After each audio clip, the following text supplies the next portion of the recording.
Hello guys, કેમ છો? આજે હું બનાવવા જઈ રહ્યું છું ઇડલી સાંભાર. એના માટે એક વાટકી મેં આ ઘરના ચોખા લીધા છે અને આ એક વાટકી કાળી અડદની દાળ લીધી છે. એને 3 કલાક મેં બોળીને રાખી છે.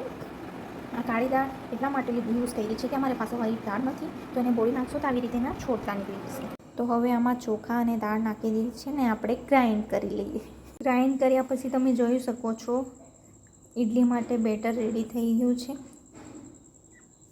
એમાં થોડું મીઠું ઉમેરી આપણે એને થોડી વાર રહેવા દઈશું, પછી એને ફ્રીઝ કરીશું. તમે જોઈ શકો છો આપણું સરસ એવું મજાનું બીજા દિવસે બેટર ફૂલી ગયું છે. ઇડલી બનાવવા માટે આપણે ઇડલીના પ્લેટમાં થોડું ઉપરથી તેલ લગાવી દઈએ, જેથી કરીને ઇડલી આપણી સોફ્ટ બને અને આસાનીથી નીકળી શકે. આવી રીતે આપણે થોડું લઈને ઇડલી બનાવવા એમાં મૂકી દઈએ બધામાં.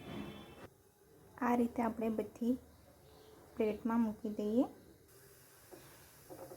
15 મિનિટ થઈ ગયા છે, તો આપણે જોઈ લઈએ આપણી ઇડલી કેવી બની છે. તમે જોઈ શકો છો બની ગઈ છે આપણી સરસ એવી મજાની ઇડલી ફૂલી છે. તો એક એક કરી આપણે નીફના મદદથી ઇડલીને કાઢી લઈએ. તમે જોઈ શકો છો આપણી ઇડલી એકદમ સોફ્ટ બની છે. તો આપણે એની ચટણી યા સાંભાર સાથે ખાઈ શકીએ છીએ. નારિયેળની ચટણી બનાવવા માટે આપણે બીજા પાર્ટમાં વિડીયો જોઈશું.